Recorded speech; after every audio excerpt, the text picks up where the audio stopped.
Greetings, and welcome to A Year of Movies, a Planet Geek production.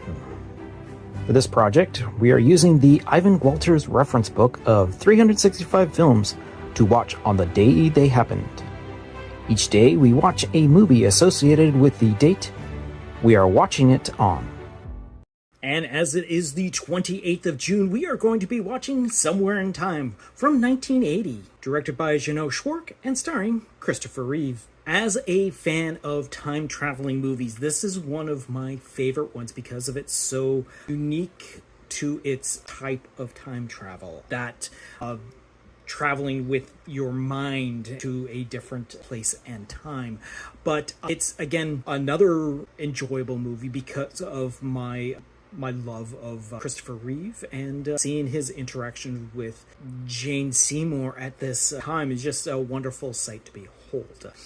That being said, this is obviously not the first time that I have seen this movie, but it has actually been a while since I've seen it. And like I already mentioned, not only does this movie star Christopher Reeve and Jane Seymour, but it also stars Christopher Plummer, Teresa Wright, Bill Irwin, Susan French, and Jerry Voskolevec.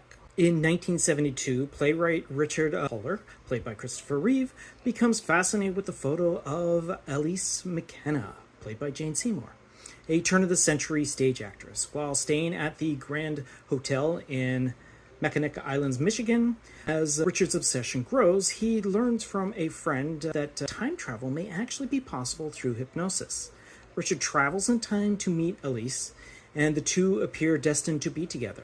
However, Elise's jealous manager, played by Christopher Plummer, attempts to keep them apart. Now, as I had mentioned previously, my enjoyment of time travel puts this movie at like a different category than most your sci-fi sort of stories that deal with this. This is definitely a very romantic drama that just happens to have at its core, or at least the device to bring our distant lovers together, of time travel.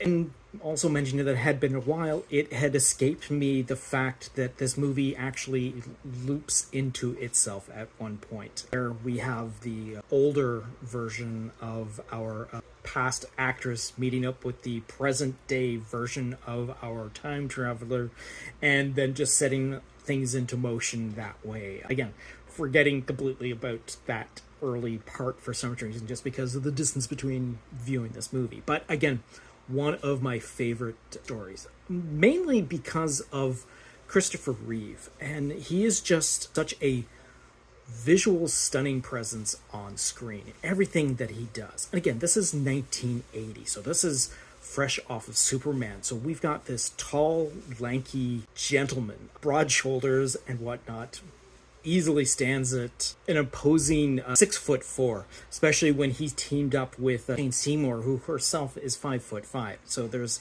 in a lot of shots, there's no doubt that either he's standing in some sort of ditch or she's standing on a box, just to get there to be a little more closer in height. But not only his presence is so fascinating to watch, it's also a reminder that he is such a comedic actor. While he does fantastic work as Clark Kent in Superman and all that sort of thing, he brings that to this playwright character who has some physical moments that are just like jaw-droppingly hilarious to watch him do.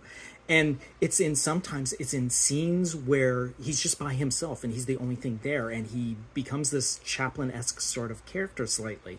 But when he walks into the lobby of the hotel, the moments after traveling back in time, the fascination that plays across his face as he witnesses the different era that is around him is just so like heartfelt and so full of life. And as the female lead, Jane Seymour does a fantastic job of trying to figure out what she wants in her life between her acting and her manager, the wonderfully villainous, played by Christopher Plummer, who again is spectacular, fantastic cast and whatnot. But again, the romance between the two, even though it's a short period of time that they do have to spend together, is just wonderful upon the screen, and it's extremely tragic when suddenly the elastic band snaps and Christopher Reeves is pulled back to his own time, and his complete utter destruction of himself as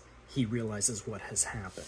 So just after traveling back in time to meet Elise, Richard and her go on a full day-long date, which happens to be on June 28th, 1912, which is about 54 minutes into this 1 hour and 43-minute movie. And when it came to the Academy Awards for that particular season, it ended up getting nominated for Best Costume Design. And on that note, we're going to wrap up this particular episode and look off into the future to see what we're going to be watching for tomorrow, which is the 29th of June, and that is going to be Where the Heart Is from 2000. So until next time, go see a movie.